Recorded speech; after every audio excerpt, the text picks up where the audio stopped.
we have three outstanding individuals that's going to be there. Plus, we have our co-host, Des Martina Peterson, and also Rhonda Holland Hughes. So, Martina, we'll allow the people for you to introduce them, or we gave the names, and we'll just go from here.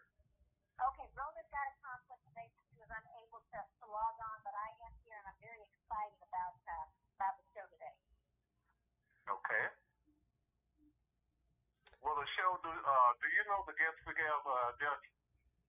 I know Gwen, and I know Gwen well, and I know I think you had invited Miss Richardson, and I did bring my list with my other. The other one is Janice Hammonds. Yeah. Janice and Richardson Ferguson Hammonds. So we should really. Are they available, Mr. Aura? Ira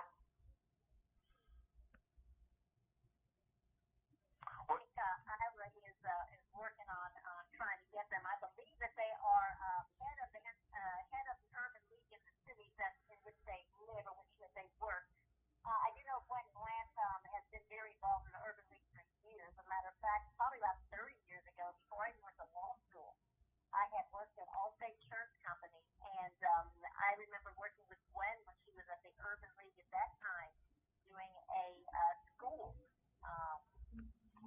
Was a career day for a number of Kansas City, Missouri schools, and I was one of the speakers that she had gotten. And I was assisting her in setting up other students who were talking to kids at the school. So Gwen has been a community advocate for years, and it has been with the Urban League for years, and it's done some amazing things here in Kansas City. Okay, Miss Gwen Grant is on the line, on the air with us. How are you doing, Miss Grant? I'm doing well. Good afternoon. Okay. Good afternoon, Gwen and Martina. Hi, Martina. Do we have Jerica Richardson on there yet? She didn't answer. I got to call her again. Okay, Jerica used to be with the television network on the East Coast. She's now, and Gwen and she are very good friends. She has a very powerful position in the Urban League in New York City. And then you have Janice Richardson Ferguson Foreman. She don't like for me to say this, but she holds 3 masters, and she's also an Ivy Leaguer. That's what I say all the time.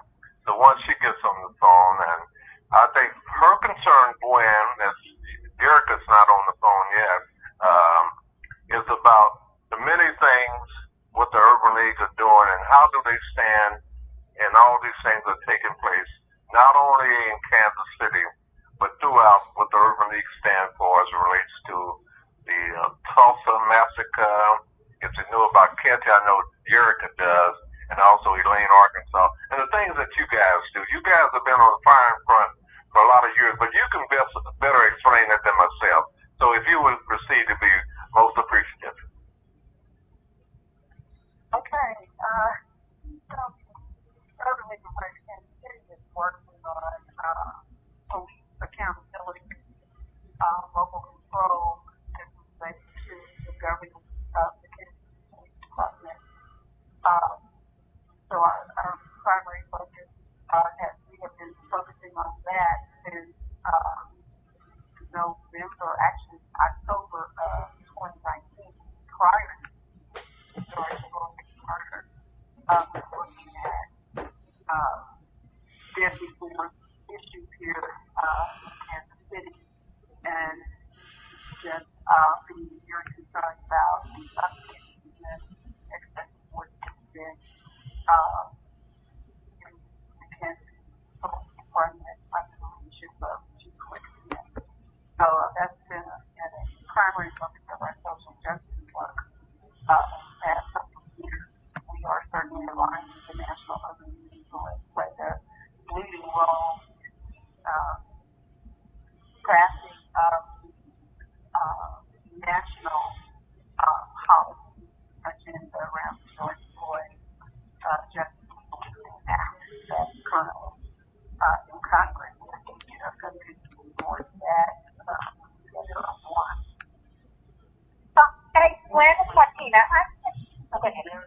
right now, Richardson Coleman, Richardson, there's some representatives from local officials right now in the county.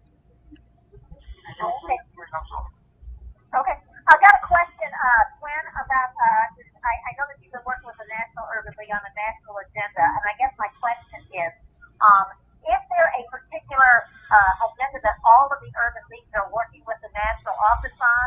Do you guys have a strategic plan in which you all get together and decide what your national agenda is going to be? Or do they give you the opportunity to work on issues close to the national theme that they're working on? How is that set up across the country? Well, we all operate, our local affiliates are we're incorporated in the state. We operate, we have our own individual nonprofit status. We provide programs and services that are relevant to the community we directly serve.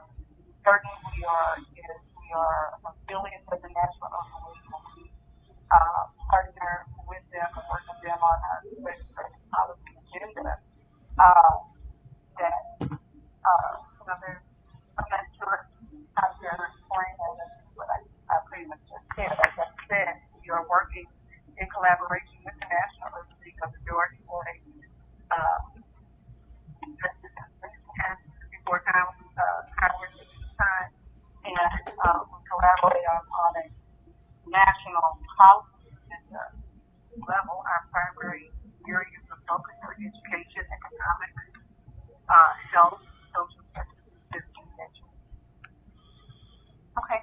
And I know you guys have been very active over the years in all of those areas because I know I worked with you years ago on educational issues and getting some of the professionals in the schools to talk to the kids.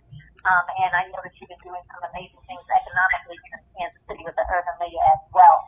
And I've seen you recently doing some things regarding race relations that are necessary for us to focus on in Kansas City. What do you think is the number one issue or the number one thing that we need to be focusing on as a group of African Americans here in Kansas City to make our community a better place to support African Americans here in Kansas City? Police accountability and local control of the Kansas City Police Department. The primary issue is that directly related to the high rate of violent crime in our city. Police department's inability to effectively solve these crimes, which further exacerbates the problem. So that's one of the primary issues. We also look at concerned about economic impact of the pandemic on our community, which is, those I would say those are the primary. And can you explain? Okay. I just wanted you to have an opportunity to explain to some of our listeners who aren't familiar with what's going on with the Kansas City Police Department as far as its governance is concerned, because our setup is a little different than a lot of other cities, and the importance of why we need to have government control back and basically controls it right now. Well, Kansas City is the only city in the country that does not have local control of the police department. What that means is that the police department is under the control of the governor appoints a board of commissioners that govern policy practices of the Kansas City Police Department. However, the city of Kansas City is required, council, taxpayers are required to fund the Kansas City Police Department, but we have no say in policy and practices and outcomes of the department. So this basically is a problem relative to equal protection of the law, contrary to all of the jurisdictions of the state of Missouri, and there are well over 300 police jurisdictions in the state of Missouri, and we're the only ones without local control. It is also a violation of the power of our vote.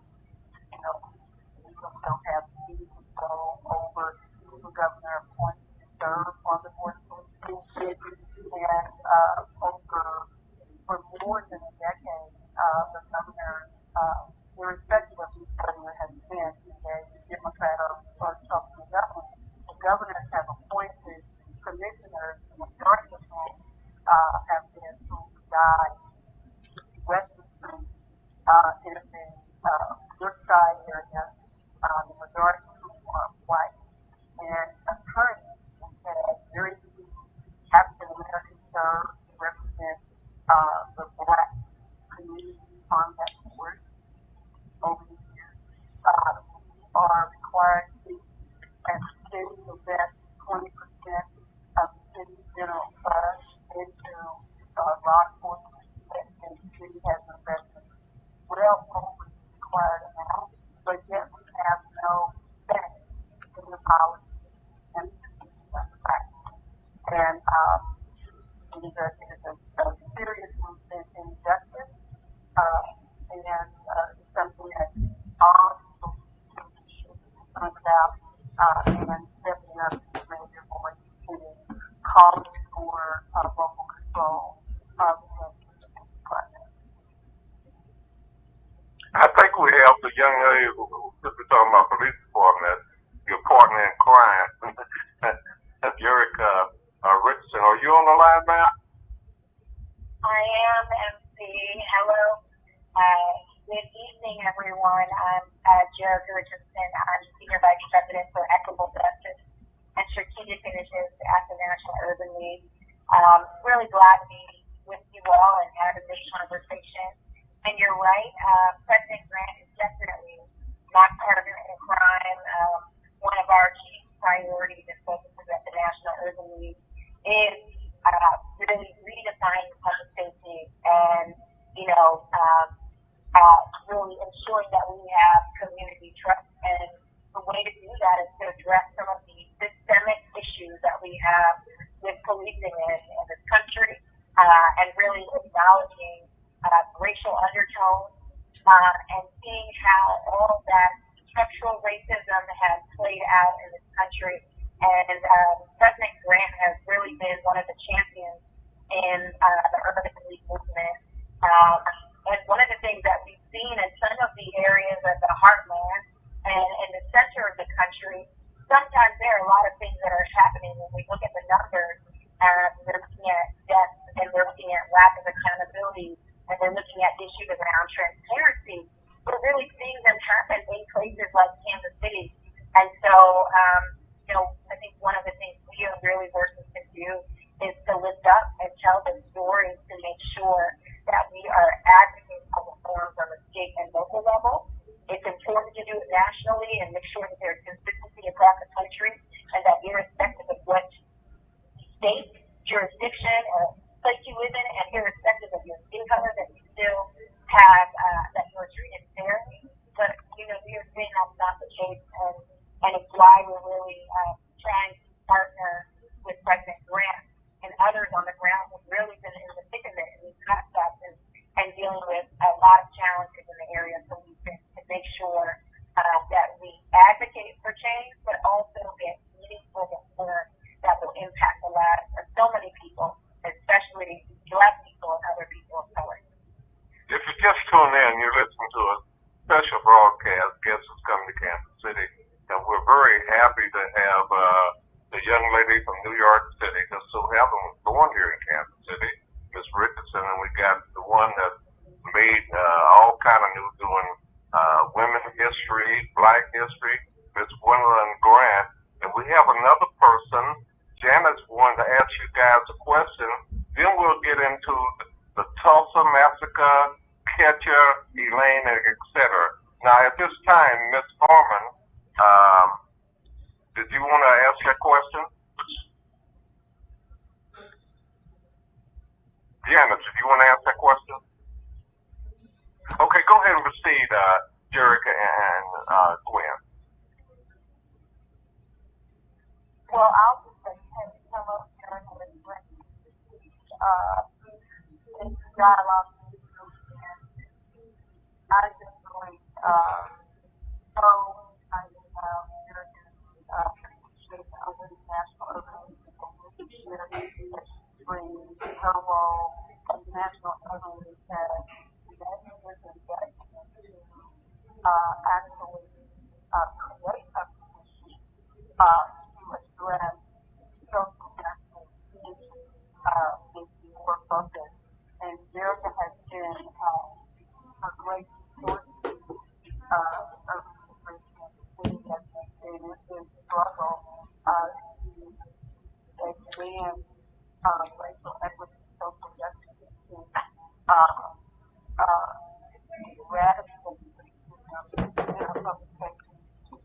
So I can't say much about Georgia where you roll.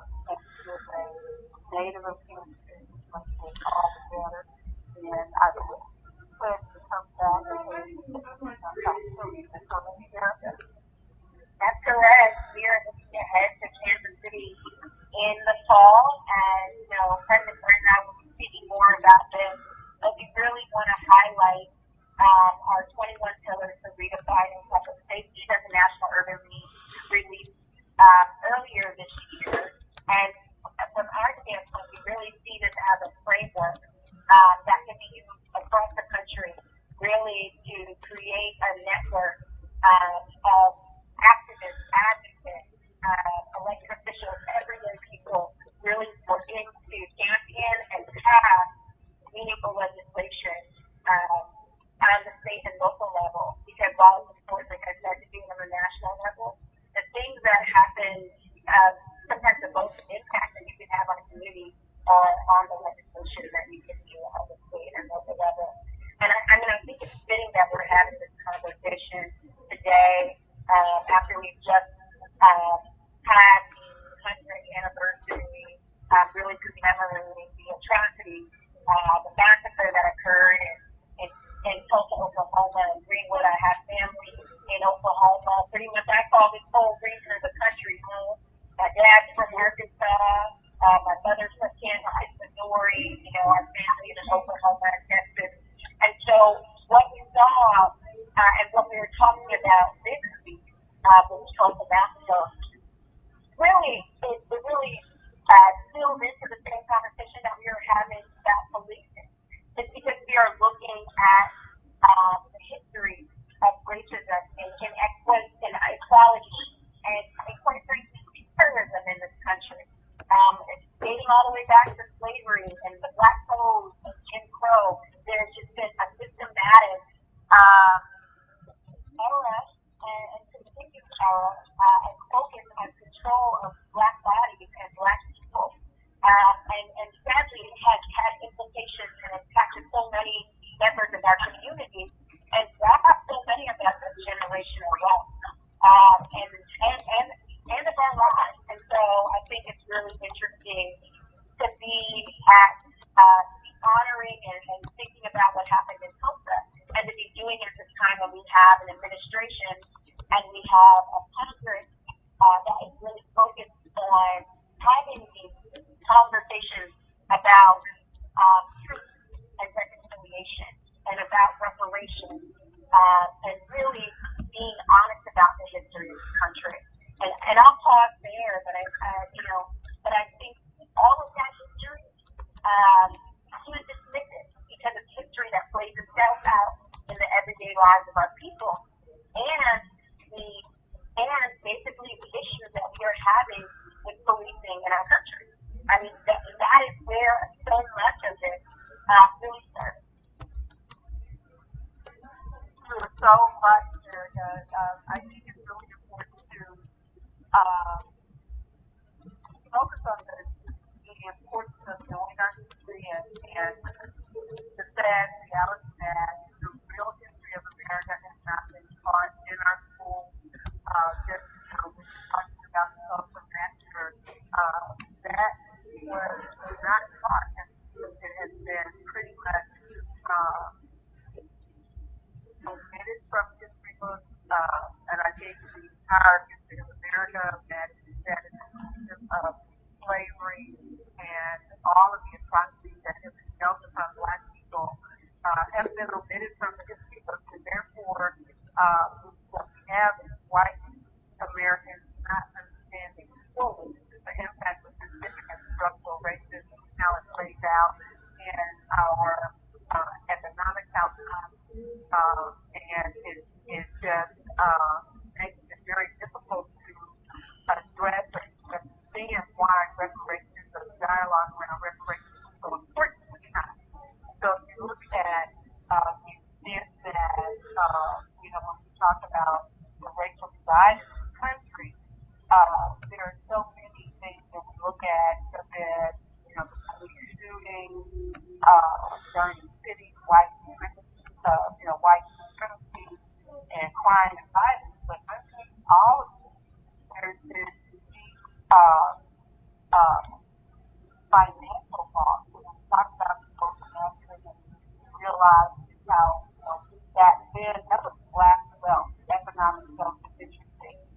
the black community that was destroyed by white people.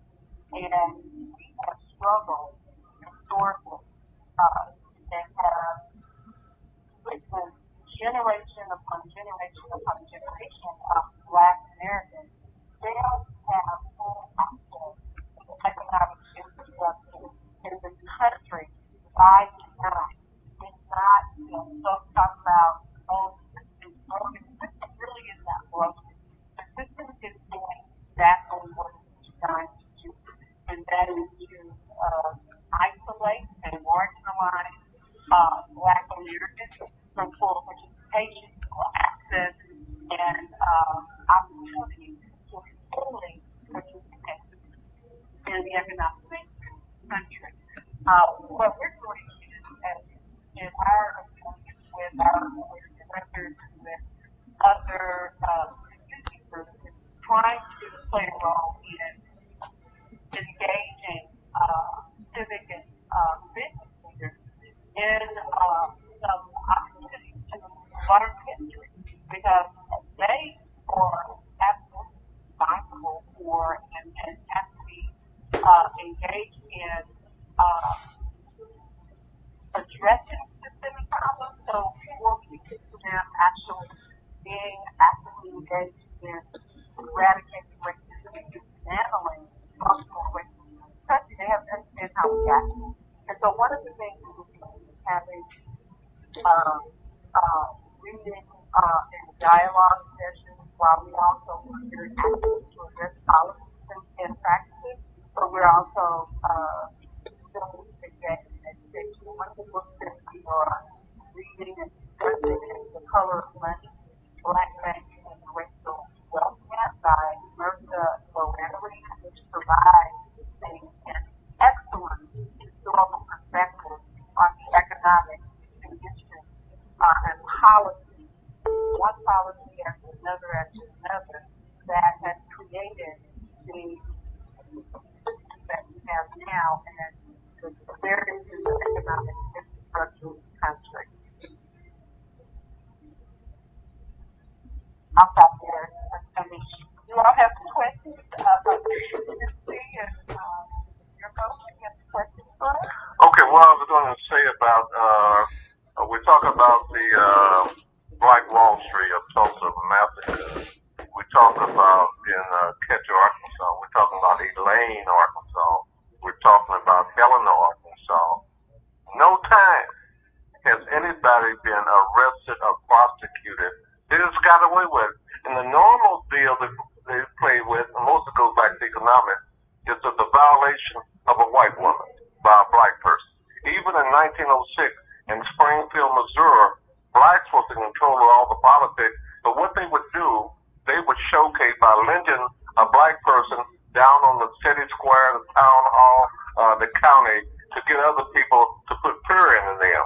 And this one also acknowledged, we're talking about a 100-year celebration, our own Kansas City Monarchs, as well as Negro Leagues Baseball Museum, and under Buck O'Neill, Horace Peterson, the one that brought about Juneteenth, which we will talk about in another show. But we have contributed so much, but so much and so little have we really gained. I have done the show. I even put in the history book, like Derek or my aunts, yoga relatives, they told me that from Arkansas that they didn't even teach Negro history here, and they were way ahead of us there. And I understand in Oklahoma, they do not teach Negro or black history. And I know each and every one of you can, with your memories and things that you have experienced, share that with our audience. Well, and yeah, I think you're right in that.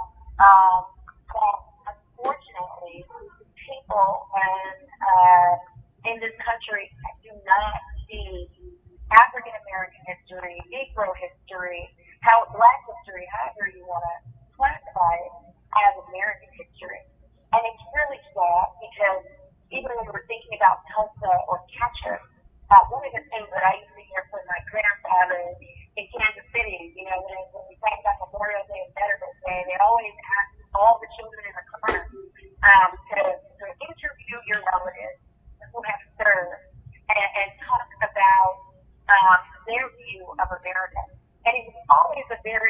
I think, difficult conversation when I was younger, and I didn't really understand until I got older.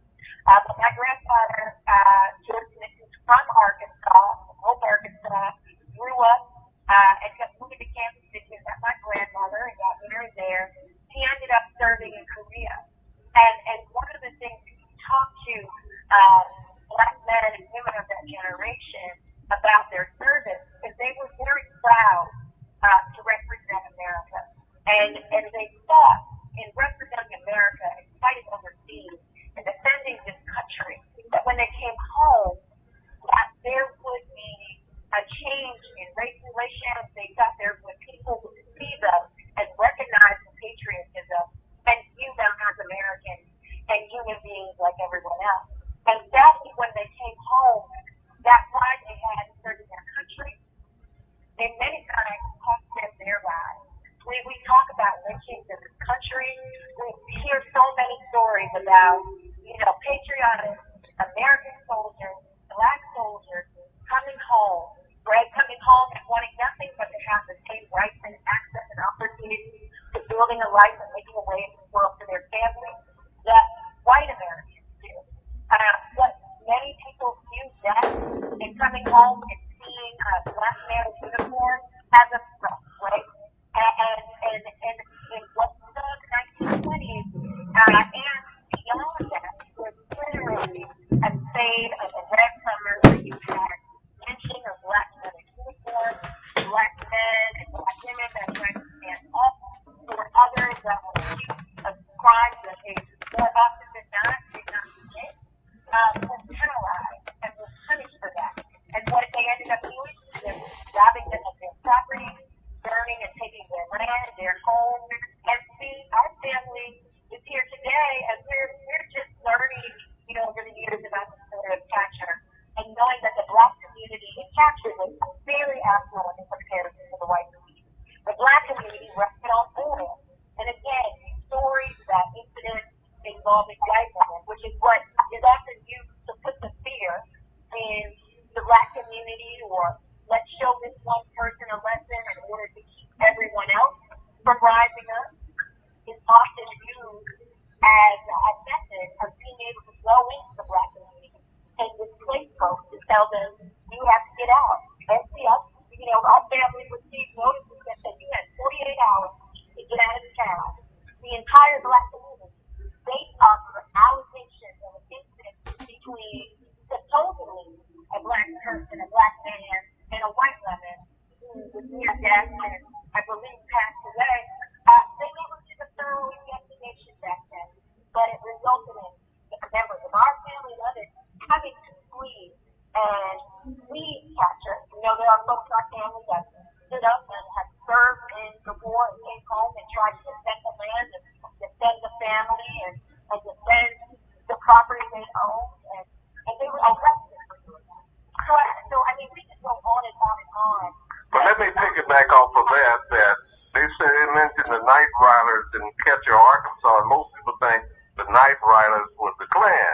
No, it was the Richardsons, it was the Ferguson, it was the Cox, and one of our relatives, Jerica, that rode a big white horse while he was in Bonham, Texas, was Guts Richardson. I think they found him guilty, and my uncle and your great uncle, Roosevelt, they had to get out of Dodge, and he moved to California, and our people goes on and on. And our family's not the only one that's suffered these type of racism. It's all over. I'm learning every day, Mississippi, Oklahoma, and what have you. And you guys are doing a tremendous job. I'm very happy, and we're very fortunate to have the two on there, great listener, Miss Janice, because we're educating our people. We have to continue doing that. So continue on, and you listen to Guests Who's Coming to Kansas City, and it's also on the YouTube, it's Facebook, it's on smartphone, iPhone, and it's on Ferguson USA, HotTalkRadio.com. I do have a question. I was very happy, and it made me feel really good to finally see on national TV programs about the riot, the Oklahoma riot, and down there on Black Wall histories and actually going into the history and going into some of the contradictions and what has been told in the past. And I saw several shows that came on TV, so it made me feel good to think that we were starting to at least bring this information to light. And then I get another mixed message every time I turn around when I look in the media about whether or not we're addressing things appropriately as a country. When yesterday I read that it was either in Georgia, I don't know if the governor or the legislature had passed some law that was limited Georgia, limited the teaching, the Black history teachings and the history that could be taught in the public school system because they didn't want this information to come out to either make people feel bad or justify, people having a conversation about unjust enrichment or reparations. And so my question is this. When we come to critical race theory and we start to talk about these things and people come out against it saying that it's harming people and it's not correct and challenging these things, I see progress and then I see attack. And I don't know, just from the little bit of information that I get here in Kansas City and what I'm subject to, whether or not this is a problem that is something that is more of a concern that we're not making progress in, or that's just a few attacks on some great progress that we're making. Can you all maybe speak to that since you look at it from the national level and work with other affiliates on the progress that we're making in the information and history gets brought out versus getting attacked in history? Well, before the answer, can I just ask, can I add something more to that? Yes.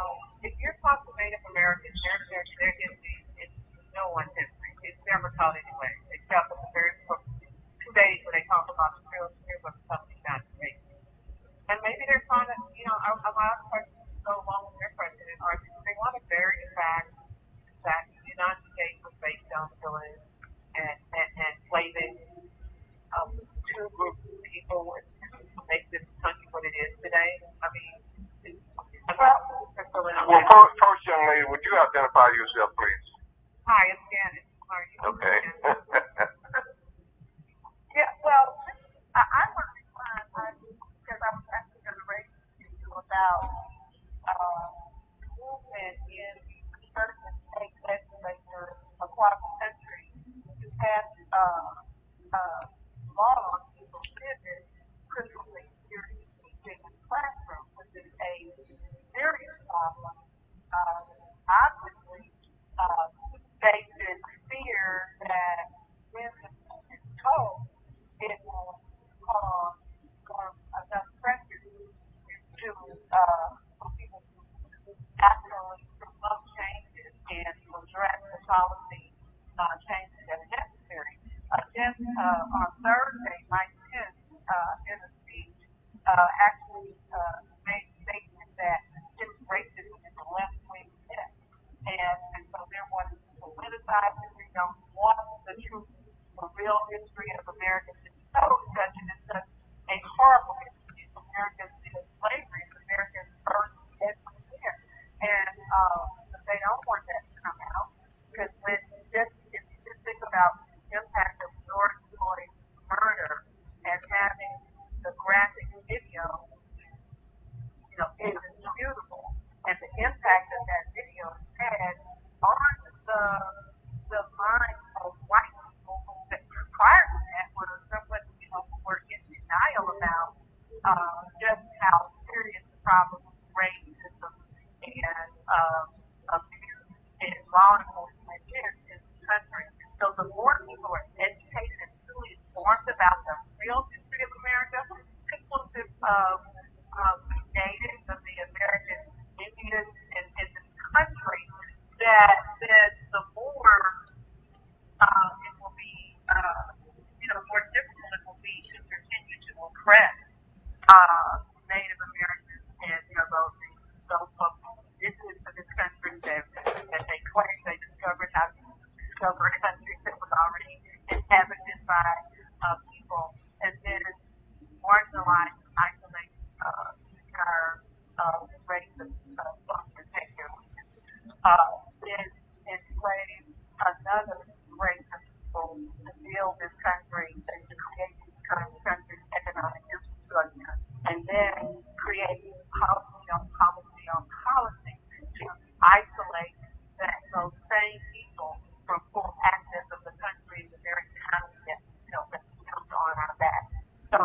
it is incumbent upon, it is in their best interest to not allow the real history to be taught in our schools. And I have been in numerous meetings with white folks who are, when they have read information about the real history, when they see these documentaries on TV, it's like, oh, I didn't know, I didn't have any idea. So they're walking around ignorant and thinking that somehow black people are inherently inferior, that we don't want to work hard, we don't want, that our problems are simply based on our own failings, rather than our problems are based on a system that was designed to oppress us and to isolate us from full access to the very country that we go. So it is to make problems researching here in Kansas City. We have started dialogue groups, but to be taught in our schools. We want to begin to bring a legislative advocacy approach, a policy approach, as it relates to our Department of Elementary and Secondary Education. Say, hey, we need to be looking at curricula that being employed in our K-12 activity system and start teaching a history of America. We have 28 days a year to talk about Black history. Black history is not separate from American history. It's not really. And it all has to be part together. Why not try to get the Black network, the cable network, tell our history? Because to tell you the truth, our so busy trying to assimilate that we as Black people do not share that history with our young history. You catch a child down at 21, they know nothing about that. They don't know anything about the civil rights. And that's our fault. Well, I don't see that we have some responsibility in teaching and educating our children, but you also have to know that our young folks have grown up in school systems that don't teach history of America, so it's not being taught in the school. And while everything else is being taught in the school, so if you just go by that as, we need to be teaching our children, absolutely. But the public school system should be held accountable to teach kids the real history of America, because that's where the things occur. So if you want a parent to teach their child about Black history, when they weren't taught about Black history themselves. So one is not against for the other. It's not as hard for both parents. For those parents who have that ability, the capacity, and the wherewithal to be able to teach, that's fine. But say, what about our Black network? Well, that's fine. That's teaching to the client. So, because for the most part, we don't have white people really teaching those watching those networks and getting that information. So it's great information for the Black people, but how do you also get this information into the people who currently hold power, the people who currently have the majority in Congress and the state legislatures who legislate policies that impact us? Those are the people who must educate. Those are the people who have dismantle the racist system that they built. This is Jared. I'd love to jump in here. I agree, and I will say I think we all have a responsibility to keep the history. I definitely think we are experiencing a backlash, and I think that backlash is the same backlash we saw in Tulsa and other places where you have thriving Black communities. That same backlash is the same backlash we saw after the 2020 election, right? Whenever we see progress, whenever we see groups of people, diverse people, moving forward, there is an attempt to whitewash the history of America. There is an attempt to not acknowledge the gains or the contributions. And we're right now we're looking towards Juneteenth. We know there are all different historical conversations when we talk about freedom or the end of slavery in this country. Right? There are multiple stories that have been told I think somewhere, if you think about it, where the disconnect happens is when we have this period of segregation and then we move into integration.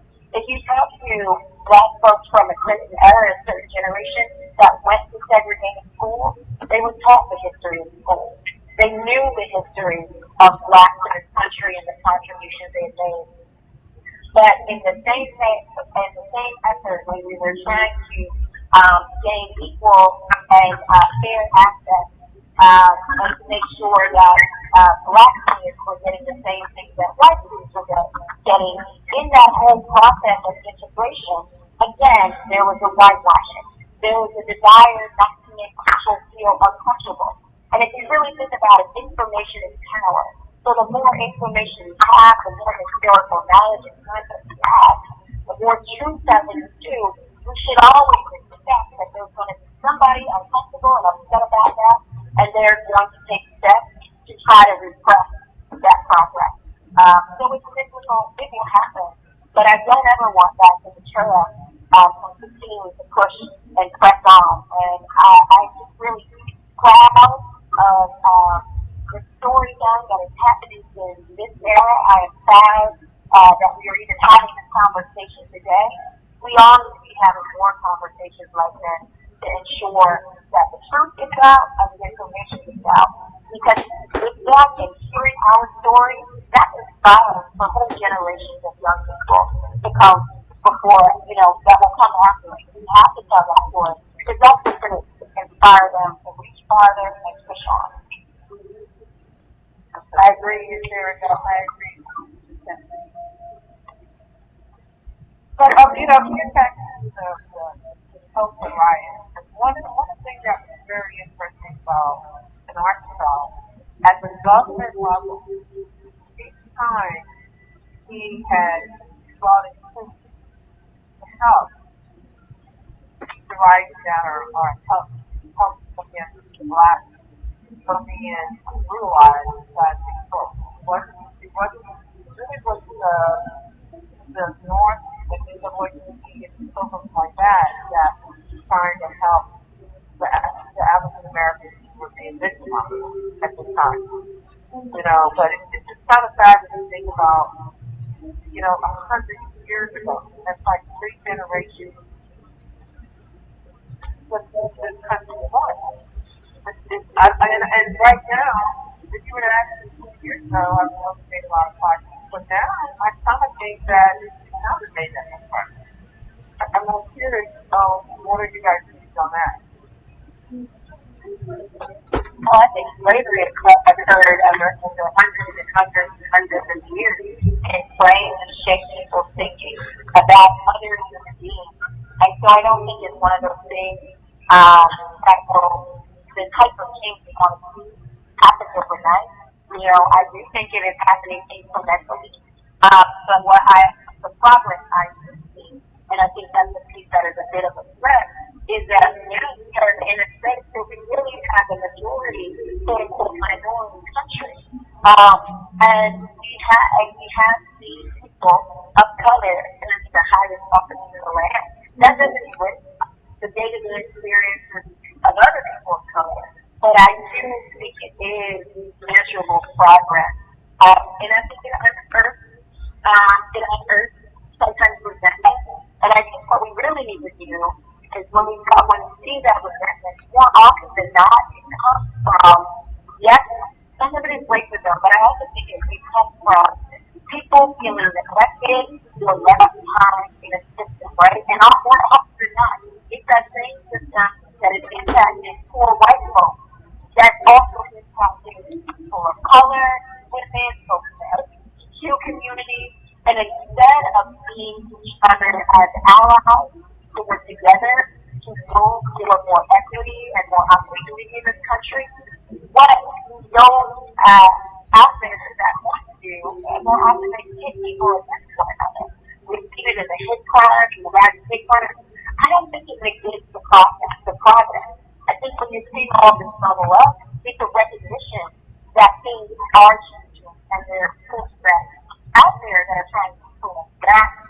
But I feel confident that they're not going to win. I think the more we to support each other and to continue to push and work together, it will make that untenable. And I think that the majority of folks are pushing in the right direction. And we just have to be really vigilant when we see these pockets rise of people wanting to pull the country down. I have a question. Okay. So I think what you just saying, Jericho, they call it the crowd mentality. Call it the crowd mentality. You don't think that's that place that has to be going to know? Because who would have thought Donald Trump making a statement about China would make people who've been treated badly and not recognized as the person they're in now go speak to someone else that has a color. You know what I mean? My concern is, I'm afraid that they have that crash mentality happening again. Can I jump in here? I know you're making a question and Jericho. I just want to jump in and say that, I think this really speaks to your question and probably answered in the context of Israel versus past and how that has been a strategy of shifting from the dominant culture to dominant forces. So if you create this whole notion in society that, that everybody wants to have some power or, on food tanks, if you will, better than another group. And I think that Donald Trump has been able to use that in a very powerful way.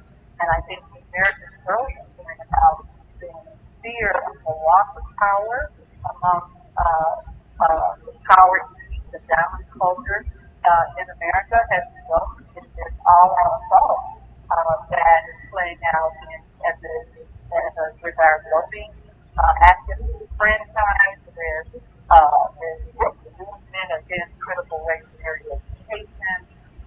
There's the insurrection on Capitol Hill trying to take back the White House. So I'm talking about eliminating American race. That's all about, hey, the demographic shifting and white male power Americans will fear of losing control, and therefore now legislate policy to get everybody back in their proper places. And so those people, white people, feel like or not a part of the white power elite, will hold black, so that makes them feel superior to this group.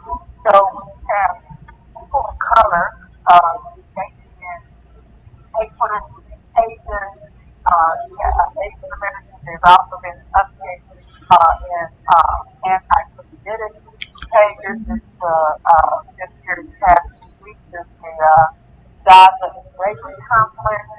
And we just, as a society globally, tend to operate from that crab mentality, unfortunately. And if you haven't read the book, I need to read it because it will help you truly grasp and get a good understanding of that problem. I really agree. President Cass is a phenomenal book, and that is definitely what I was thinking about when we were having this conversation. Another book I'd encourage folks to read is Juneteenth. That recently came out by Nick Gordon Reed. It talks a lot about history in this country, but it also talks, a little bit about Native Americans and African Americans earlier in whitewashing. And it's really good at talking about the complex relationship and the way history in this country has been constructed. So I'd encourage folks to read that. In the craft, the barrel mentality is real. And we've seen it here in America. We've seen it if you went to places like South Africa, where there was a concerted effort, where they took what they learned in America about oppressed people, and that's where they created the colored caste system, right? Where colors versus black.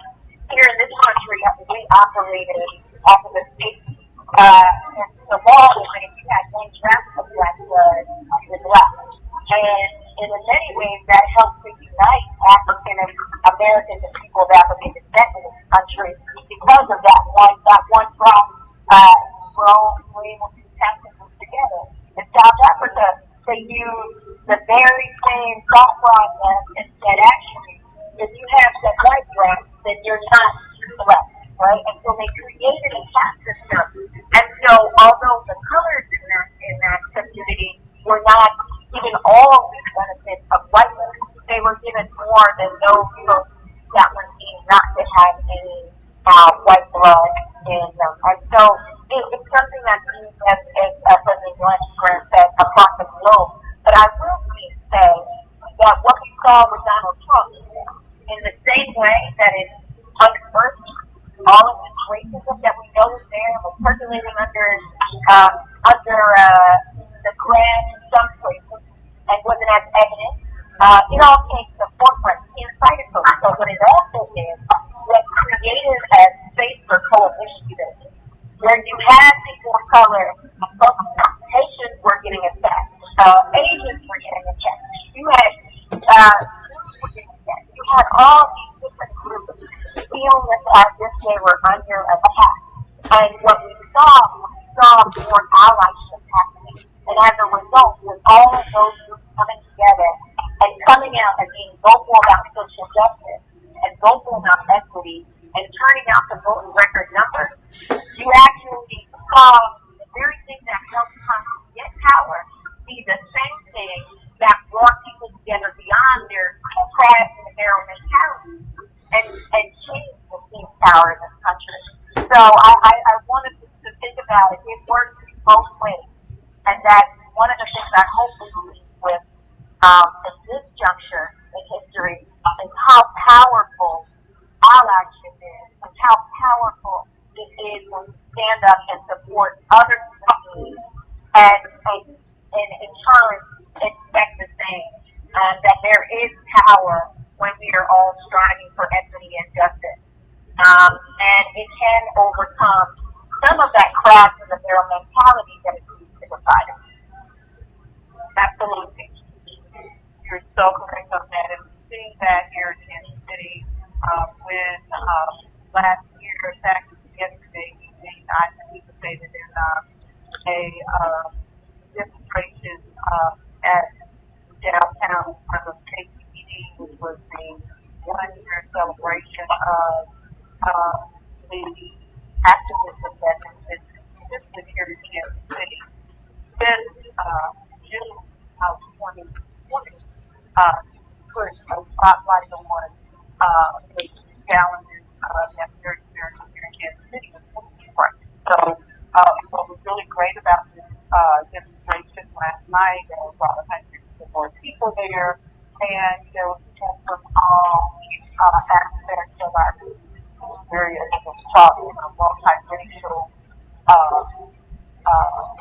coalition there last night, and in solidarity to address this protracted situation we're in. We've been fighting for years. We still have not seen the changes that we want, but the unity is there, and we're committed to stand together as allyship that has been built out of this very strong, very powerful, and also compassionate. Okay. Unfortunately, once again, we at that zero time that we must depart from this show. This has been, once again, a very tremendous educational show.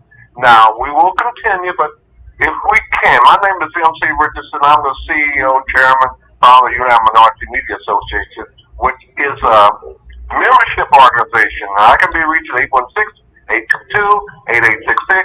Now, if we can, just acknowledge our guests on the show, how they might be reached. And we'll go from there, and we'll be sure we're going to deal with what y'all stated next week with the people, what is it, United Black Front?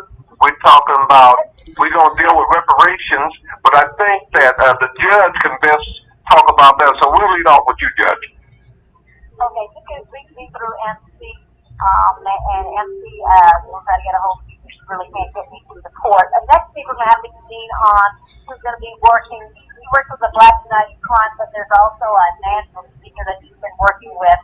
And they have a conversation they're trying to bring about regarding reparations.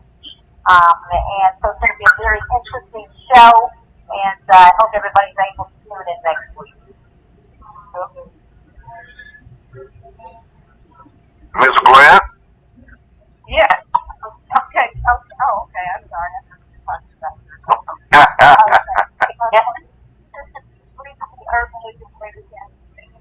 our website is org, and our phone number is 816-471-5512.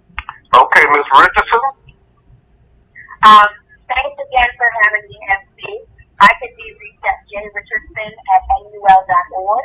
And for those of you who frequent social media, you can also reach me at JLRichardson. That's my handle on Twitter and on Instagram. And I encourage you on Tuesday. Today is actually the birthday of Breonna Taylor. On Tuesday, I encourage you to tune into the National Urban League Instagram page, and at 6 p.m. Eastern, I'll be hosting our Justice Now show. And really reflecting back on Breonna Taylor and how much she meant for our movement. We're talking to President Reynolds from Louisville, Kentucky, who's been very engaged in that. And we're also going to have a really interesting conversation focused on Black women and the lives of Black women and how many Black women have also been lost at the hands of police violence. And so I hope you'll be able to join us and tune into that as well. Okay, we should have dedicated this to the memory, not only Lawrence, but what's that young lady now? Her daughter's on the phone with us. My cousin, and tell us your mother's name. Albert Okay, and we want to thank all of you because we've been guests also with Ferguson USA Hot Talk Radio.com. We have some tremendous show. We need to get more people involved. And, you know, this should be Black Women Month. You guys have done so much, and I'm not ashamed to appreciate you. So that, engineer, other producer, it's time for us to leave, but we'll be around each and every Saturday, 5 to 6 p.m. That's Central Standard Time for Guess Who's Coming to Kansas City. And quickly, we do have the Ferguson USA website, the homepage, and the archives where you can listen to all my shows have been pre-recorded. And thank you very much, and we're out of here. No one else has anything to add. Thank you all for coming. Have a great evening. Thank you. Thank you.